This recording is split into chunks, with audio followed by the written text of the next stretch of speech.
Hey YouTube, we are back again this week for another video portion of the Daly Dose Sports Podcast. Hopefully you are enjoying these every week and checking these out.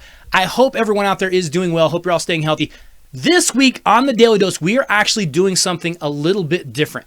You know, right now in the world, in this country specifically, it's kind of a weird time. It's kind of a strange time. And so what we wanted to do is I actually have a number of stories that I've heard or I've read or whatever, and I just kind of wanted to share some of the strange things that have happened in sports, because right now it's kind of a strange time.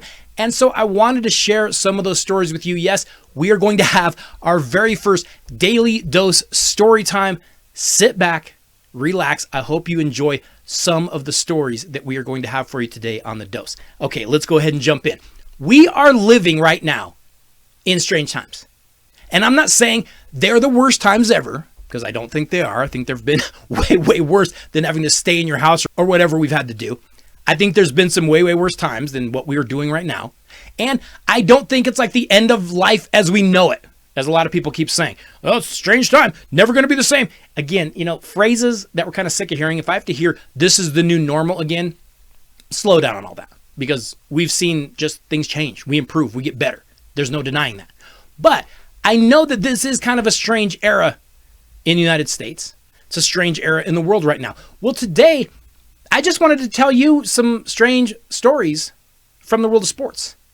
They might be some stories that maybe you've heard before, but I would bet that you haven't heard all of them. Some are good, some are encouraging, some are terrible, and some are horrifying.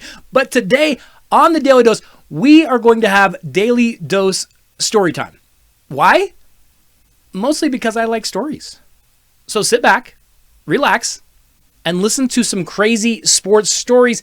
Trust me, it will be better than listening to the news right now. You have my assurance of that. Let's start off with our first story. And let's start off in Major League Baseball, where we have a ton of stories. But here is a story about one of the fastest guys ever in baseball, and he got caught in such a bizarre way. We go back to 1985. And back in 85, the St. Louis Cardinals, they were just outrunning everyone in the league. In total that year, the St. Louis Cardinals stole 314 bases.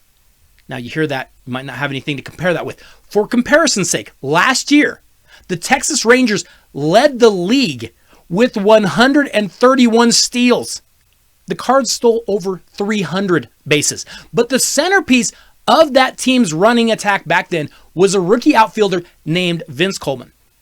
Vince Coleman stole 110 bases on his own because VC could absolutely fly. He was so fast. St. Louis made it all the way to the National League Championship Series.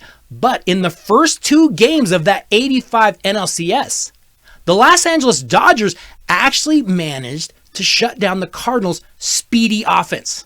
Because Dodgers catcher Mike Scioscia, he was gunning guys down. He threw out 3 of 4 attempted base stealers, including Vince Coleman. And like I said, Coleman could fly. But then came Game 4. It was on October 13th, 1985, and that day it was an overcast, cloudy day in St. Louis, and rain was threatening. While the Cardinals were warming up before the game, it actually started to rain lightly. Nothing serious, but it might put the game in jeopardy if the field gets really wet. So one by one, the St. Louis players started to head down to the clubhouse. And included among them was speedy Vince Coleman.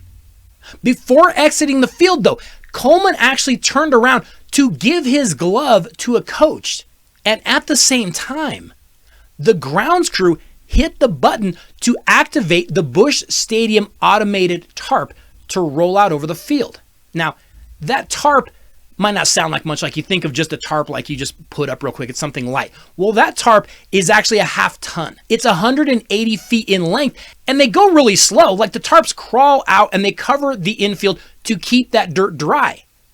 But before Vince Coleman realized what was going on, something finally caught Vince Coleman. That tarp that moves at the speed of a turtle caught the fastest guy in baseball. Now, immediately upon the incident, the initial examinations revealed he had no major damage, and Coleman was kind of joking about it. He kind of talked to reporters and he said, I don't want to be charged with getting caught stealing by the tarp for this. And he's kind of laughing and joking, but he's not quite right. He's still in pain.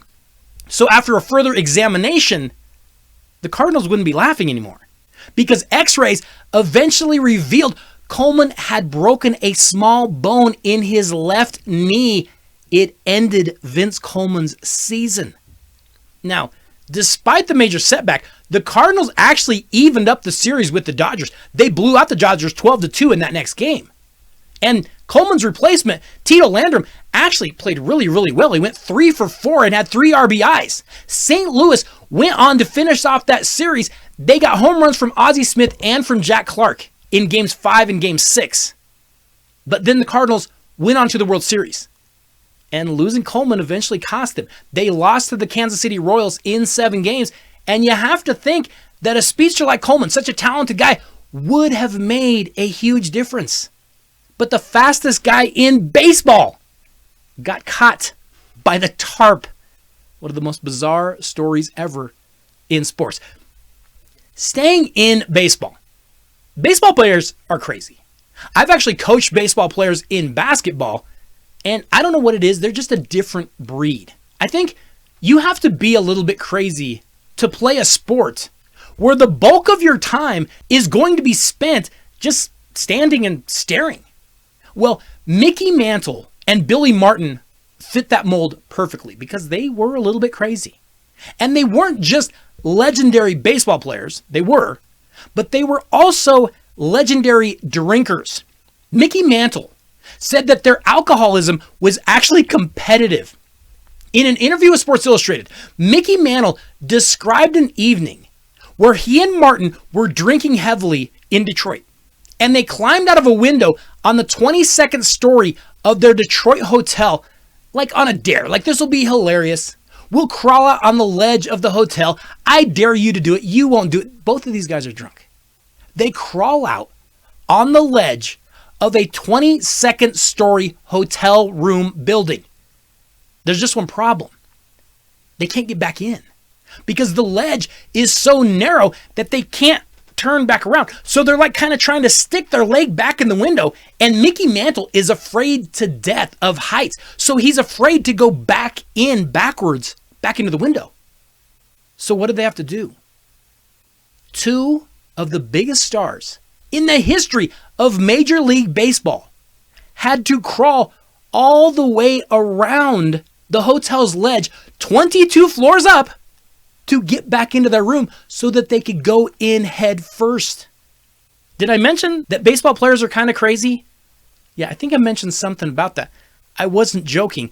As you can tell from that story, yeah, baseball players are a little bit different. Let's move over to the Olympic Games. The glorious Olympic Games, a bastion of amateur athletic achievement. Yeah, right. You go to the Olympics with one goal, right? To represent your country and to win the gold. You want to win. You don't go over there for the silver medal. You don't go over there for second place, right? Well, not always. Sometimes you go out and you try to lose. You try to lose on purpose. See, it's one thing to lose a game on purpose, but intentionally crashing during a competitive Olympic cycling race, no, that's another thing. Even if it was done with the best intentions. We go back to the 2012 Olympic Games in London. And British cyclist Philip Hines crashed his bike, most likely on purpose, in order to get a restart in the team sprint event. Because here's the thing. Under the UCI rules, races could be restarted if one of the riders suffered a mishap, but it must be mechanical fault or a genuine accident. Now, per USA Today, Hines admitted the intent of his crash immediately after the race. So as soon as the race ended, he said, I just crashed. I did it on purpose to get a restart so that I could have the fastest ride. So yes, I did it. It was all planned, really. And then later, Hines changed his story. He later said he just lost control. But Hines' British team would go on to win that gold medal in the event. He intentionally crashed his bike so that he could get a restart and have a better chance. Hey, I mean, if you're not cheating, you're not trying. Right, Bill Belichick? Let's stay in the Olympics for one more story. I've got another one for you. hopefully, we are going to see the Summer Olympics taking place next summer. And if they do, I promise you we're all going to be watching. The world will be watching. And you know what we watch the most in the Olympics? I want you to think about the Olympic Games and what you watch the most, especially like the Summer Olympics. You watch some of the sprints. We want to see who's the fastest person on the planet, right? Like that's always interesting. But you know what we watch even more than that? We watch the opening ceremonies. We love to see the countries get introduced and then their athletes walk out and they wave at everyone and we cheer for our countries. And let's be real honest. We look for which countries have the hottest athletes. I mean, who are we kidding? That's totally what we do. And it's been like that for decades. Nothing was different if we go back to the 1988 Seoul Olympic Games because millions tuned in. And there were thousands of people in the stands for the 88 Seoul Olympic Games as the ceremony went on, but it led to the iconic torch lighting moment. But at the 88 Olympic Games, for some reason, the city of Seoul decided to involve doves in the opening ceremony as they lit the torch. I mean, okay, I guess you can do that. Doves are like the timeless symbol for peace, right? Sounds like something we all kind of need right now, at least here in the United States. What could possibly go wrong with having doves involved in the opening ceremonies? Well, what if you lit those doves on fire? And no, I'm not joking. You can actually go find a clip of it on YouTube. So the lighters go up to the torch and they start lighting the torch. And there are doves up above on top of the torch, like the edge of the torch. And all of a sudden, the flames shoot up. And some of the doves fly away. But others do not. And they didn't make it.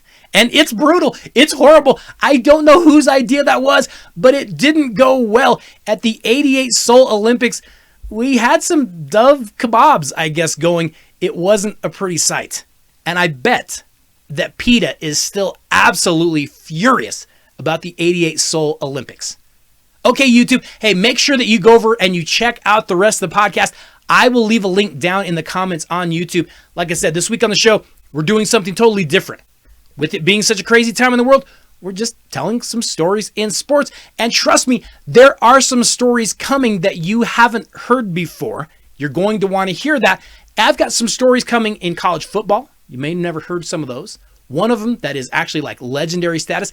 I've got kind of a disgusting story coming in auto racing, and I've got some NFL stories, even some boxing stories. Got a few more stories for you to hear this week on the Daly Dose podcast, so make sure that you go over and you check out the full podcast. But thank you so much for joining us. Have a great week. I'll see you all next week.